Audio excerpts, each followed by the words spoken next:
Operation Sindoor വിജയകരമായി പൂർത്തിയാക്കിയ ഇന്ത്യക്ക് അപ്രതീക്ഷിതമായി ഇന്നലെ യുദ്ധസമാനമായ മറ്റൊരു സാഹചര്യം കൂടി നേരിടേണ്ടി വന്നു. അത് വ്യാജ വാർത്തകളുടെ ഭയപ്പെടുത്തുന്ന കുത്തൊഴുക്കായിരുന്നു. ആ അപകടത്തെ നിർവീര്യമാക്കുന്ന ഫാക്ട് ചെക്ക് മിസൈലുകളുമായി എത്തി മിസ്ഇൻഫർമേഷൻ വാറിൽ പാകിസ്ഥാന്റെ കുപ്രചാരണങ്ങളെ പൊളിച്ചടക്കി രാജ്യത്തിനായി വിജയം നേടിക്കൊടുത്ത ധീരനായ ഒരു ഇന്ത്യൻ ജേർണലിസ്റ്റ് ഉണ്ട്, മുഹമ്മദ് സുബൈർ. ആൾട്ട് ന്യൂസ് എന്ന തന്റെ ഫാക്ട് ചെക്കിംഗ് പ്ലാറ്റ്ഫോമിലൂടെ മണിക്കൂറുകൾക്കുള്ളിൽ 100-ലേറെ വ്യാജ വാർത്തകളും ദൃശ്യങ്ങളുമാണ് മുഹമ്മദ് സുബൈറും സംഘവും പൊളിച്ചടക്കിയത്. മുഹമ്മദ് സുബൈറിനെ നമുക്കറിയാം. മുൻപ് BJP സർക്കാരിനെതിരെ വാർത്തകൾ നൽകിയതിന്റെ പേരിൽ കേസെടുത്ത് ജയിലിലടക്കപ്പെട്ട അതേ മുഹമ്മദ് സുബൈർ. അയാൾ തന്നെയാണ് ഇപ്പോൾ രാജ്യം ഒരു ഭീഷണി നേരിടുമ്പോൾ പൂർണ്ണ സജ്ജനായി നിന്ന് പാകിസ്ഥാന്റെ നുണയുദ്ധങ്ങളെ ചെറുത്തു തോൽപ്പിക്കുന്നത്. ഓപ്പറേഷൻ സിന്ദൂറിന്റേതെന്ന പേരിൽ പലതരത്തിലുള്ള വ്യാജ വീഡിയോകളാണ് ഇന്നലെ രാവിലെയോടെ സമൂഹ മാധ്യമങ്ങളിൽ പ്രത്യേകിച്ച് എക്സിൽ പ്രചരിച്ചത്.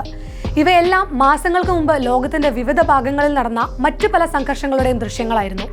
ഗാസയിൽ ഇസ്രയേൽ നടത്തിയ ആക്രമണത്തിന്റെ ദൃശ്യങ്ങളായിരുന്നു ഇവയിൽ ഭൂരിഭാഗവുമെന്ന് സുബൈർ പറയുന്നു. ആൾട്ട് ന്യൂസിൽ ഓരോ ദൃശ്യത്തിന്റെയും പിന്നിലെ യാഥാർത്ഥ്യം തുറന്നു കാണിക്കുന്ന നിരവധി വാർത്തകൾ കാണാം. ഇന്ത്യയും പാകിസ്ഥാനും തമ്മിൽ മുൻപ് നടന്ന സംഘർഷങ്ങളുടെ ദൃശ്യങ്ങളും ഓപ്പറേഷൻ സിന്ദൂറിന്റേതെന്ന പേരിൽ പല പാക്ക് ഹാൻഡിലുകളും പ്രചരിപ്പിച്ചിരുന്നു. ഇവ കൂടാതെ ഇന്ത്യൻ പൗരന്മാരുടെ അക്കൗണ്ടുകൾ എന്ന നിലയിലും പല വ്യാജ അക്കൗണ്ടുകളിൽ വ്യാജ വിവരങ്ങൾ പുറത്തുവന്നു. ഇന്ത്യൻ മുൻ ആർമി ഓഫീസർ, കോൺഗ്രസ് സപ്പോർട്ടർ തുടങ്ങിയ ബയോകളിലായി എത്തിയ പല അക്കൗണ്ടുകളും സത്യത്തിൽ പാകിസ്ഥാനിൽ നിന്നുള്ളവയായിരുന്നു. ഇത്തരം അക്കൗണ്ടുകളിൽ നിന്നുള്ള ട്വീറ്റുകൾ പാകിസ്ഥാനിലെ പല മുതിർന്ന മാധ്യമപ്രവർത്തകരും പങ്കുവച്ചതോടെ വ്യാജ വാർത്തകളുടെ ലോകം കൂടുതൽ ശക്തമായി.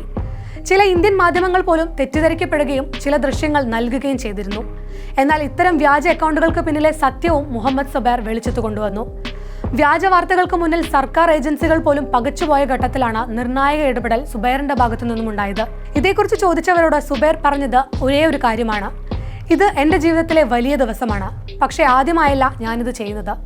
വ്യാജ വാർത്തകൾ എവിടെ കണ്ടാലും ആര് കൊണ്ടുവന്നാലും ഞാൻ അതിനു പിന്നിലെ സത്യാവസ്ഥ പുറത്തു കൊണ്ടുവരും എന്നാണ് സുബൈർ പറഞ്ഞത്. അതെ, ഇത് ആദ്യമായല്ല സുബൈർ വ്യാജ വാർത്തകൾക്കെതിരെ തെളിവുകളുമായി രംഗത്ത് വരുന്നത്. പക്ഷേ മുൻ വർഷങ്ങളിൽ തന്റെ മാധ്യമധർമ്മം നിർവഹിച്ച് മുന്നോട്ട് പോയപ്പോൾ ഇന്നത്തേതുപോലെ അഭിനന്ദനങ്ങളായിരുന്നില്ല അദ്ദേഹത്തെ തേടിയെത്തിയത്. സംഘപരിവാർ ഗ്രൂപ്പുകളുടെ ഭാഗത്തു നിന്നുമുണ്ടായ പല വ്യാജ വാർത്തകളുടെയും തെളിവുകൾ നിരത്തി കണ്ടിച്ചത് അദ്ദേഹത്തെ അവരുടെ കണ്ണിലെ കരടാക്കി മാറ്റിയിരുന്നു. തുടർന്ന് അവരുടെ പ്രതികാര നടപടികളും മുഹമ്മദ് സുബൈറിന് നേരെയുണ്ടായി. തുടക്കത്തിൽ അത് സൈബർ ആക്രമണം മാത്രമായിരുന്നെങ്കിൽ പിന്നീട് അത് പലതരത്തിലുള്ള പരാതികളിലേക്കും കേസുകളിലേക്കും നീങ്ങി.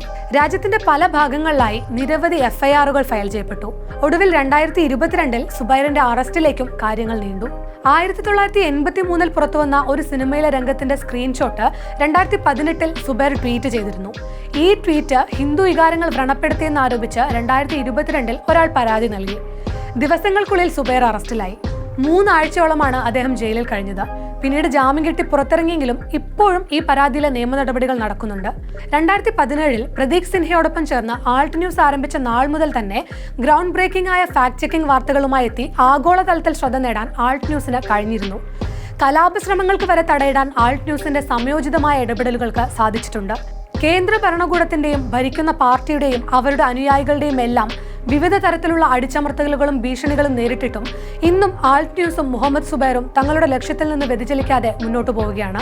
ഗ്ലോബൽ പ്രസ് ഫ്രീഡം റാങ്കിങ്ങിലെ ഇന്ത്യയുടെ 151ാം സ്ഥാനത്തെക്കുറിച്ച് പുനരാലോചനയ്ക്ക് കൂടിയുള്ള സമയമാണ് സുബൈറിന്റെ ഈ പ്രവർത്തനങ്ങൾ. ജനാധിപത്യത്തിന്റെ 4ാം തൂണുകളായ മാധ്യമങ്ങളുടെ സ്വതന്ത്രമായ പ്രവർത്തനം രാജ്യസുരക്ഷയ്ക്ക് പോലും എത്രമാത്രം നിർണായകമാണെന്ന് മുഹമ്മദ് സുബൈർ വ്യക്തമായി കാണിച്ചു തന്നിരിക്കുകയാണ്.